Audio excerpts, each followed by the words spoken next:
Okay, welcome. Welcome to Grand Slam Rampage. Okay, guys, I gotta try and not be too loud because it is past 12. I probably won't put any images in here, maybe one, maybe.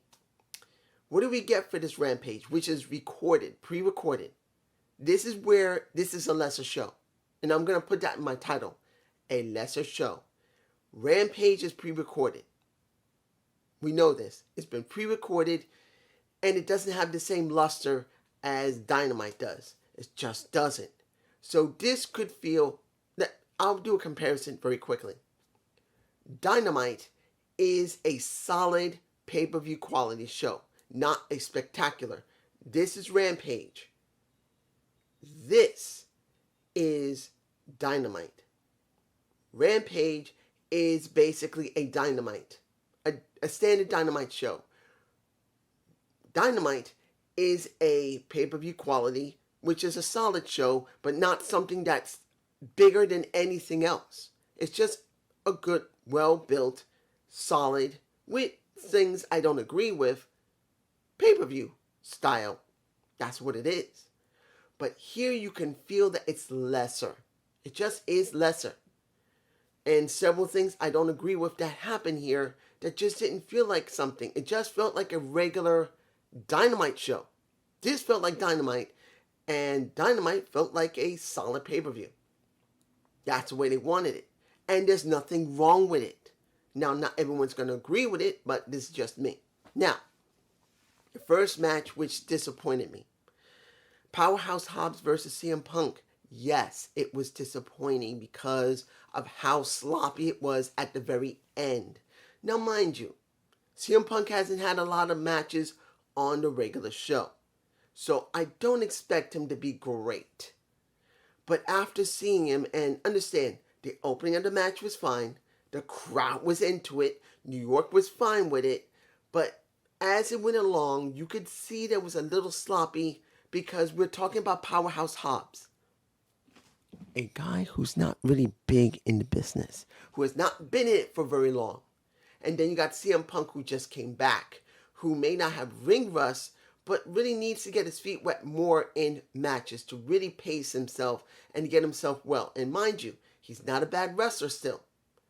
But you get how I'm talking about, because when you see the shot, and I don't got the shot, I don't think I got the shot, but I'm not going to put it. You got Powerhouse Hobbs on the top turnbuckle, gets nailed by Punk. Punk wants to do a Hurricanrana, and what happens? He couldn't get it at first because Hobbs stops him, but then he manages to try again, and instead of doing a normal Hurricanrana, Punk does a Hurricanrana where he was supposed to flip forward and not nail his face to the mat, which he did, and he busted his mouth open. At least as far as I can tell. I don't think he made his nose bleed, but his mouth was bleeding. By the time it was over, he does a GTX. The go to sleep looked sloppy. It just did. The setup for it looks a little sloppy for me personally. Anybody else will probably say it was fine. But the match itself felt a little sloppy. Particularly that Hobbs is not one of the greatest wrestlers. CM Punk is still trying to get his feet wet, trying to be more precise in his work. And worse yet, it was the opening of the show. Now, mind you, it wasn't a bad match, but for me, it just didn't feel that great. Now, next, we had a six-man tag, the trios match of the new Super Click of Bucks and Adam Cole versus Christian and Jurassic Express. Here's the thing. I think Adam Cole should have wrestled at Full Gear. He should not be wrestling on Grand Slam, particularly the second night that is being pre-recorded. I just don't agree with it. I'm not really a big fan of 6 to 8-man tag, and we had 1 6 and 1 8-man. But I can say this, it wasn't a bad match, but I do not agree having Adam Cole work. If Adam Cole is that important, why are you doing it here on a pre-recorded? Think about it, guys. You want to make Adam Cole mean something special. Yes, they won. Super Click won. But still, I do not agree Adam Cole should be doing this unless it's at Full Gear. I feel like this is a waste opportunity, honestly, to save it for Full Gear to make it more important. Let's move on.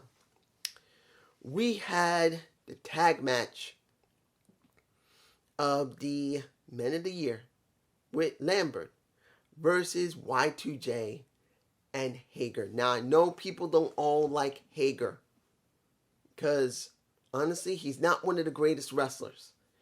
But I'll say this honestly. Did he do a decent job here? Yes, he did. Having Lambert by ringside was wonderful. Seeing that Lambert did give Y2J a little champion Chris Jericho whack in the face was fine. I enjoyed that. I'm glad it happened. Now,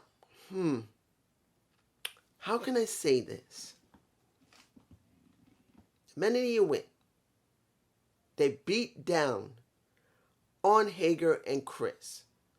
And then the MMA came out. Because once Hager lost, he beat down on the Men of the Year. Then the MMA up top team comes in and whoops their entire asses. Every person from top team that normally has been seen on Dynamite just whooped the ass, including a female bare knuckles fighter. Now, I've only seen bare knuckle fighting maybe once so far. It seems interesting, but still. Everybody was there and their mother. But what does this mean for AEW? I don't know. Are these people in MMA going to actually be doing matches in AEW? I don't think so. They just let them beat the crap out of Hager and Chris to make it look good. But eventually, if this happens again, one or two of those people got to go in the ring. Hopefully it'll be set up for Full Gear. I don't know. I might be wrong, but you guys tell me below. Now, Hardy Brand versus the Lucha Brothers and Santana Ortiz. This is where it gets interesting. Hardy Brand, Butcher and the Blade versus Santana Ortiz and Private Party. 3 teams out of the 4 come from New York State, which is Private Party, Santana Ortiz, and the Butcher and the Blade. It was very interesting to see 3 teams from New York working in a match. And Faces won. I felt alright with it. But then it's like, I'm not surprised. Butcher and the Blade never win on Dynamite. Never win on Dynamite. Very rarely they ever win. Now, during this time, Matt Hardy got a chance to see a little Orange Cassidy. Orange comes out. Evans gets nailed by Orange Cassidy.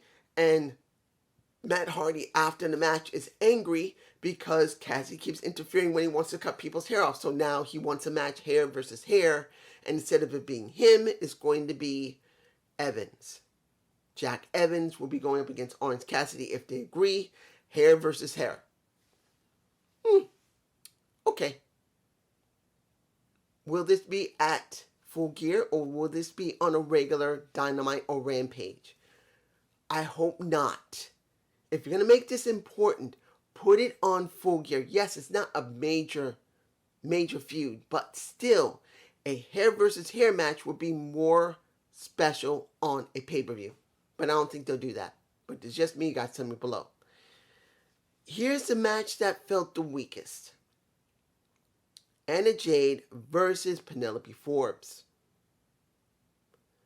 I gotta say this. Here's the problem. Because of what's going on with Dark Order, it just feels weak.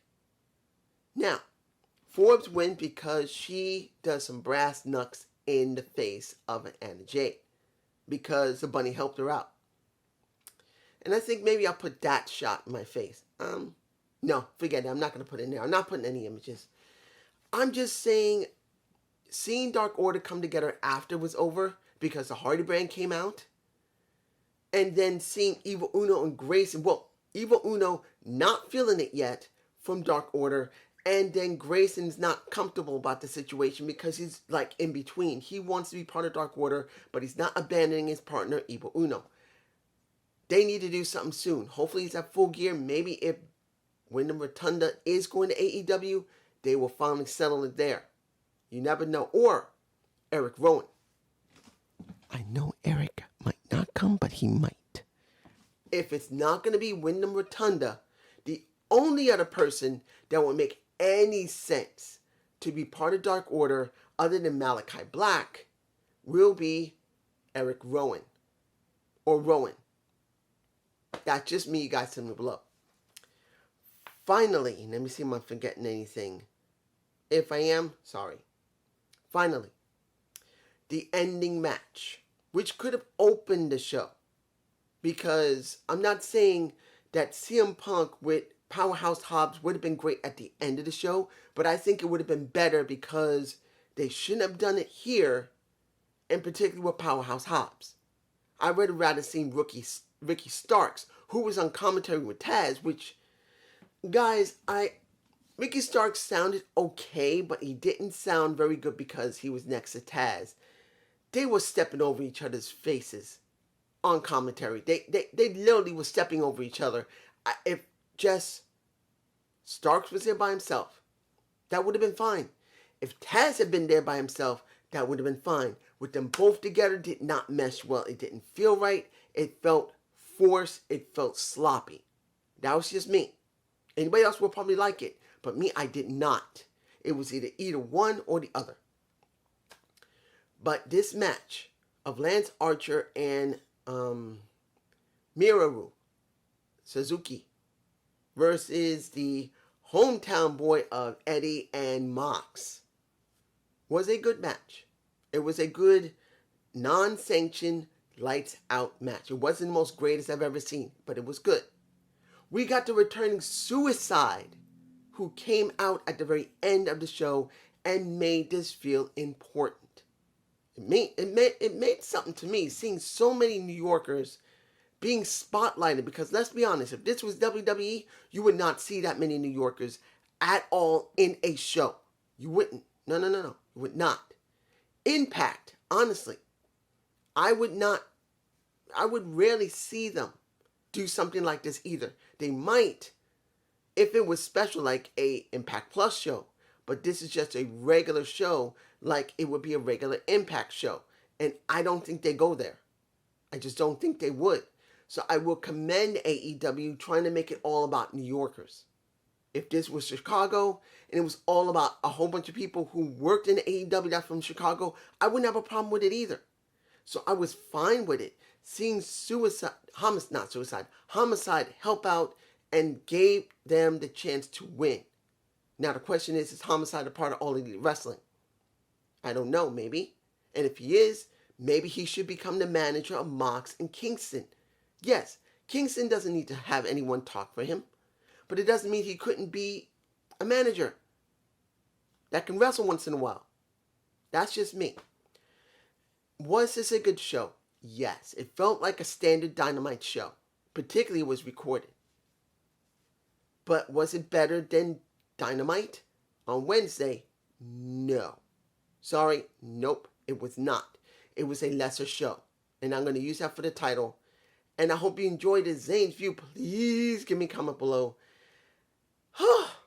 This is going to be tiring. I'm just going to upload it just like this. I hope you don't mind. There will be nothing included. It's just a straight upload.